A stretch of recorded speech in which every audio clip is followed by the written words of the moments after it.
living in a world of information overload. Anything you want to know is there, at your fingertips, just a mouse click away. But in that flood of information, there's also undesirable data that can be harmful or even illegal. Good evening, my name is Maia Mazurkiewicz and welcome to the Anatomy of Disinformation. On the internet today, you can be whoever you want to be. Social media networks allow you to be completely anonymous, but it also applies to scammers, criminals, and other bad actors. Have you ever thought about what freedom of speech really means on social media?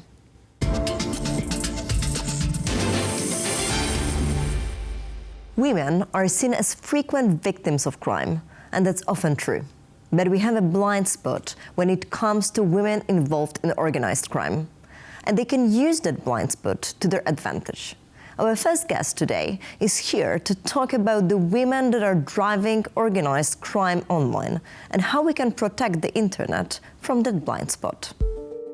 Hedin Ekström, expert in preventing organized crime and unlawful influence. Anna uses her extensive experience in working with law enforcement, government agencies, intelligence organizations, and international stakeholders to counter unlawful influence, prevent organized crime and radicalization, and protect civil servants from emerging threats. She combines academic research with practical expertise to design and deliver effective strategies. Anna, welcome, and thank you so much for joining us straight from Stockholm. Today we're talking about the internet and how it's being exploited by organized crime. So how social platforms are being used by them? Well, in the same way as you and I may use the social media platforms, however, criminal networks mainly use them also for recruitment, to gain new members into their criminal networks, to sell, for money laundering, and of course to produce various kinds of crimes. So they are used in very high sense, I would say, and as a possibility for criminal networks to expand the business. So every single one of us can be targeted by them?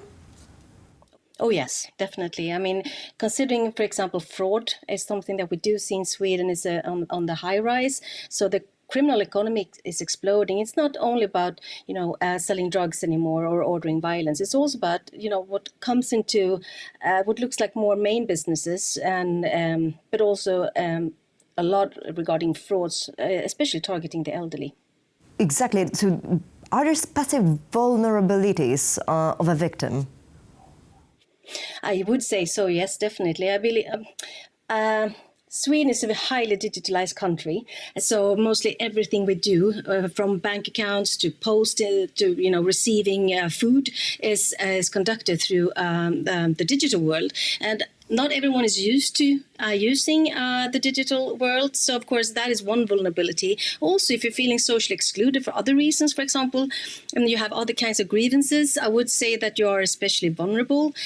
So targeting our vulnerabilities is also kind of easy through the social media platforms because, you post so many things that you're not really aware of that are then being used by criminal networks. And you don't really know with whom you are talking on the chat, for example, or who is posting anything because of the anonymity, right? Yeah, not with the AI now, right? It's almost impossible to know if there's a real person behind the voice or not. And we are often talking about women being targeted on the social media, but you are also dealing with female actors that are criminals and using social media and internet to condemn the crimes.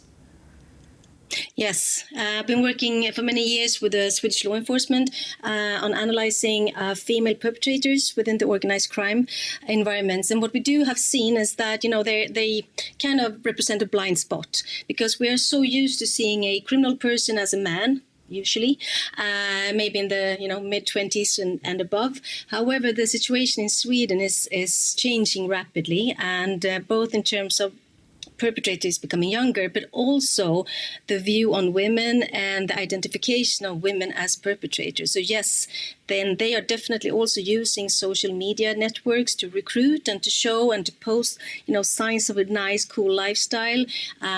some kind of female gangster culture that also attract and recruit other persons into these networks. Are there any specific ways to understand that you may be a victim of such a target? Oh, there are so many hard and difficult situations that I've been exposed just for the past month. Just looking at your bank account, for example, people have been their bank accounts have been wiped out because they pull the OK button during a phone call. So that is one way.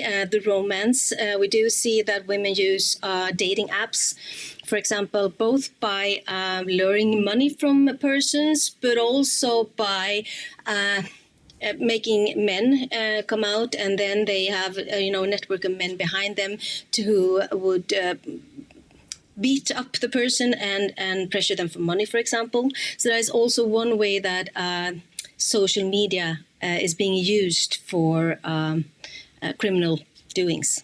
And do you see any differences in terms of male and female criminals?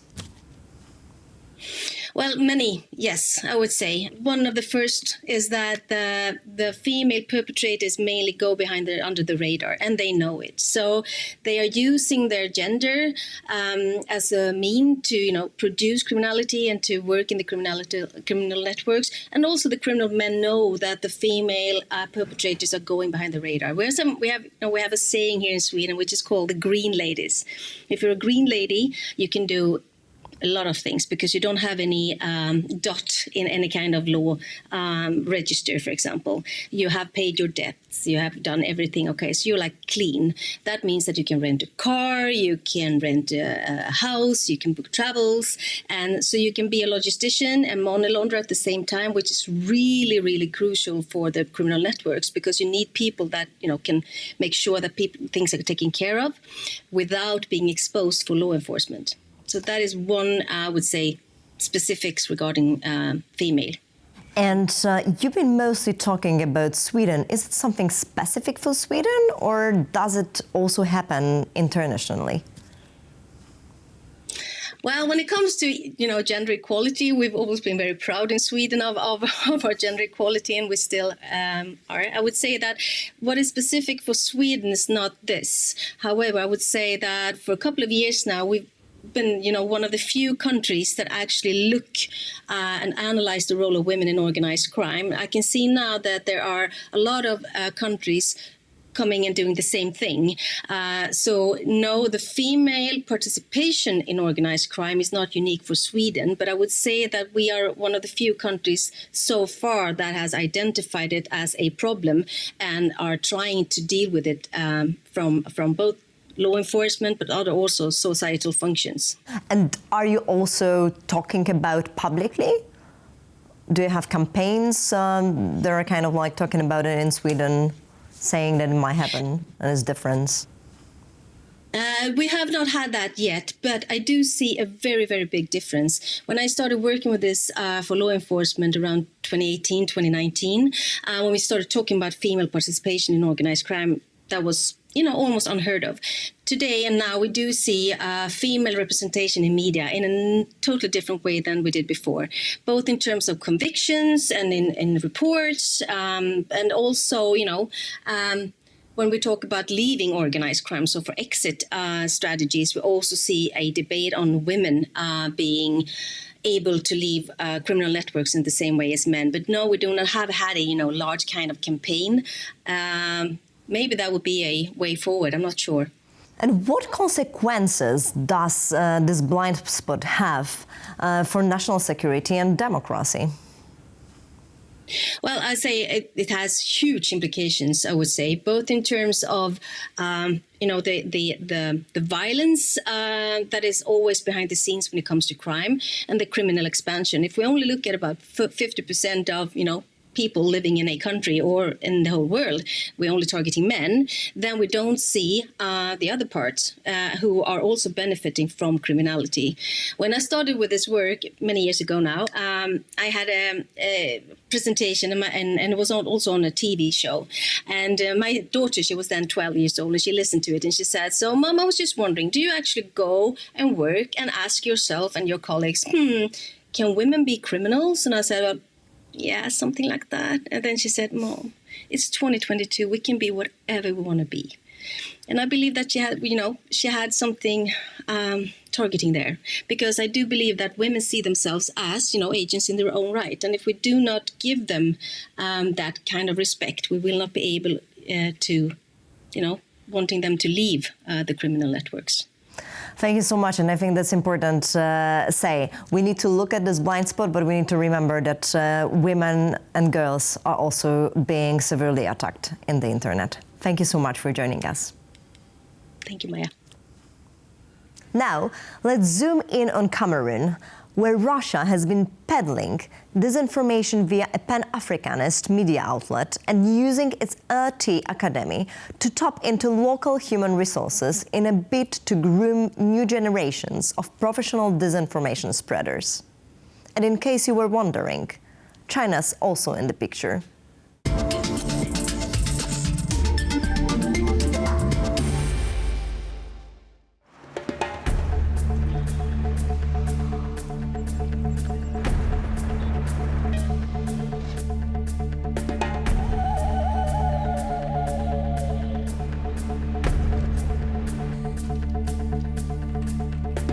What is the disinformation landscape like in Cameroon?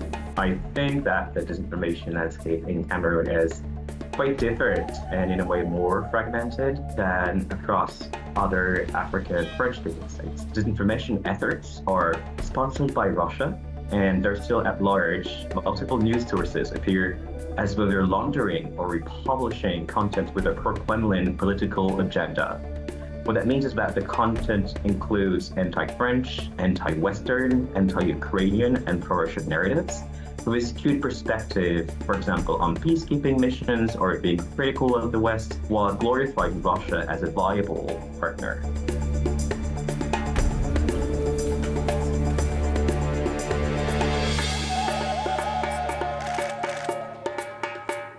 Cameroon is actually home to one of the biggest disinformation platforms acting for Russia on the continent, called Afrique Media TV. Afrique Media TV is a TV channel that was created in the 2010s and that is based out of the city of Douala. And multiple investigations in the 2020s and even the US State Department found that Afrique Media TV was partnering with Wagner-affiliated organizations, such as a research center that was sponsoring phony election monitoring in Zimbabwe, Mozambique. And these organizations are also well known to sponsor Pan-Africanist influencers and Pan-Africanist TV stations. And Russia set out to sabotage or undermine France's and the West's involvement in West African countries using this very narrative of Pan-Africanism.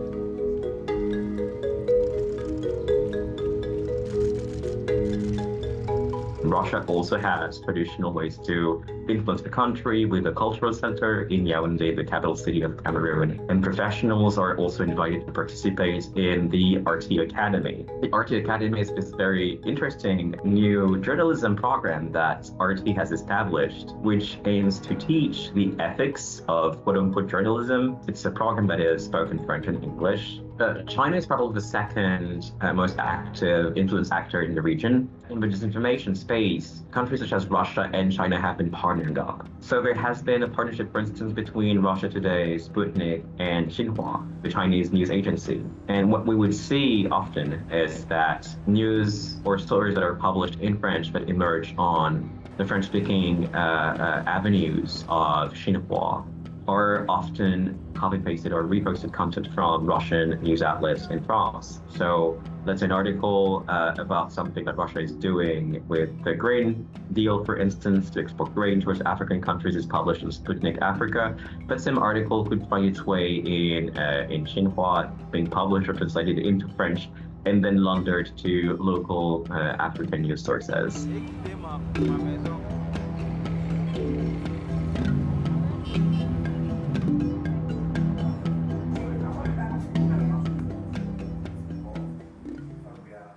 Can we really afford to let the internet remain a wide open, unpoliced space with the anonymity, crime, and influence operations that come with that? Or should we instead focus on developing regulations that can protect the online world, our minds and our hearts?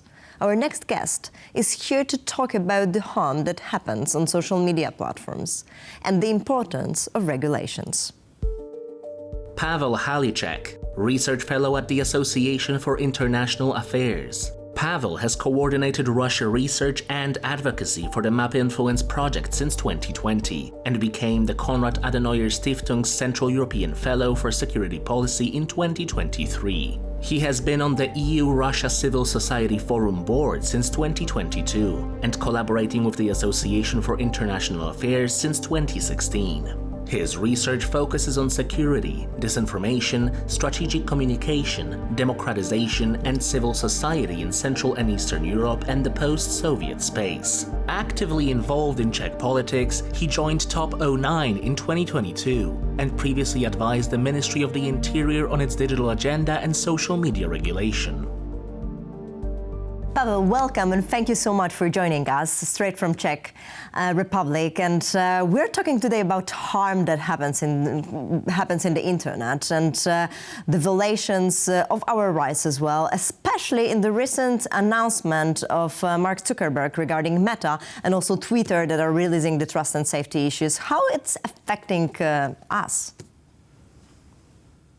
Thank you, Maia, for having me. Actually, I would say that this is really something that we should be very worried about, and I'm very happy that we are actually living in the European Union, which is actually having some really very advanced mechanisms to protect the citizens and users of social media platforms. For example, the Digital Services Act, of course, that's one of the leading tools of the European Union in that respect, but also in that connection, also the Code of Practice on disinformation, which is actually, for example, forbidding the very large social media platforms from giving up on fact-checking that was, for example, announced for the United States, but it's impossible to do in the EU because we do have our legal mechanisms in place. But there's the self-regulation, and as we saw with the X decision, platforms can just opt out of it. Do you think that it might happen with Meta as well?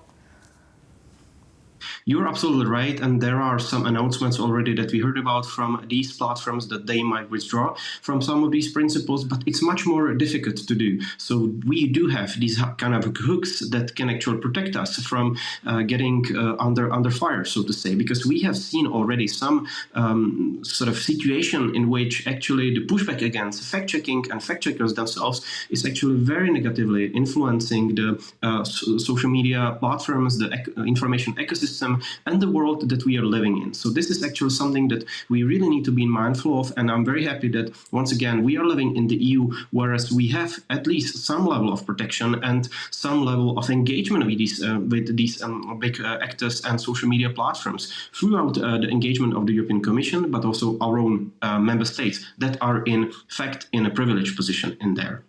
We are often talking about the freedom of speech, and as much as it's important, in the internet, freedom of speech is having a different level. We are not knowing of who we are talking to. So how we actually can talk about the freedom of speech when there is total anonymity? Yes, this is actually one of the big challenges, and of course there have been a lot of proposals along these lines, different methods how to, for example, register your ID so that you actually have your social media presence registered, so that there is some level of accountability. But this level of debate is, of course, clashing with the right to stay anonymous and to have some kind of actually privacy. So these two big debates about freedom of speech and then protection of the rights of individuals, including the right to be forgotten, that is actually ingrained in the European legislation. That is actually where the two principles clash. So, of course, these big debates are continuing. And, of course, what we are seeing happening around us is, in fact, a big battleground. One big battleground that is happening along the lines of the transatlantic axis with people like Mr. Musk or, of course, the upcoming US President Donald Trump that will be shaping this agenda, and there will be some crucial decisions along these lines of freedom of speech versus privacy and protection of our rights, including building GDPR, that will be actually discussed in the weeks to come for sure. Those social platforms are becoming a huge tool for earning money, obviously. If you're looking at the biggest businesses in the world, they are around those. And they are making money in the so-called attention economy, right? So making business, making profit out of our emotions. Yes, absolutely. This is what we are seeing actually played across the field, and up to the degree that, for example, Twitter was held accountable for actually an algorithm that would constantly recommend the young people to stay online and engage, and actually in this attention economy to pay a very high price. And since this once again was violating some of the European principles, the platform was held accountable and had to withdraw from this proposal. So this is actually where there are some pushbacks against this attention economy, and there is another principle that I would like to also shed some attention to, and this is of course the principle of accountability of these platforms. So much more transparency of algorithms, much more of basically rights to the users, that mechanisms such as the Digital Services Act that we already spoke about today actually give back to the users, and this is exactly where we need to go to hold the platforms accountable, and also reverse the tide and establish our own rules where there were none in the past. Yeah, because right now we can really change people's life with the internet in a very bad way, right? There's a lot of child pornography in the internet, and also you are having some cases about the Roma community attacks in Czech Republic, right? Absolutely. This is very much still a living memory to us, both when it comes to the broader issue of illegal content online in some of these instances that we referred to. Of course, there is a role for the national authorities, which actually recently banned one of the disinformation spreading information site, or rather disinformation site, for spreading hate speech against the Roma community after one of the incidents that happened a couple of years ago in the third biggest city of Ostrava, which is neighboring Poland. And in fact, the owner of this media was actually held accountable and was given a conditional sentence for spreading hate speech against the Roma community. So this is something that we really need to avoid in the online space. But what you also reminded of is that there is much more than these cases of hardcore hate speech. For example, when it comes to also the protection of the rights of the vulnerable, including the underage children and young people. So what we are also seeing, and this is particularly sensitive for the Czech Republic, because in my country there are the so-called adult sites, two of them registered among the very large social media platforms, performing about 45 million users on a yearly basis. So there is a big responsibility that we have actually to protect our young people from not sort of being exposed and abused by the business that is run around these issues, but also, of course, exposing this all online. That is something that we cannot possibly allow, and there is definitely space for both the national authorities and also the EU level to act and hold the platforms once again accountable, but also protect ourselves as everyday users of the social media platforms, but also the online services in a broader sense, from even watching and observing the spread of the harmful content online. We cannot possibly allow that. Definitely, and it's about the national security, but it's also about our personal security, with nowadays having tools with AI where you post a picture of your kid and it can become the child pornography at the end with the changing of the image. Absolutely. Pavel, thank you so much. We need a new social agreement in terms of the social platforms and social media, and that's going to give much more secure time for all of us. Thank you so much for joining us. Thank you so much, and I definitely agree with you. Thank you. The internet is a tool and a space that can be used for good and for bad. It's a matter of our own values, but also a matter of proper education and understanding that this is still a new space. With Meta's founder recently announcing that the company was getting rid of their trust and safety teams, we should really think about how it will influence us at the micro and macro level. We often say we are what we eat, but that's even more true when it comes to information. We are what we listen to, who we talk to, and what we scroll through on social media. So until next time, keep calm and think deeply.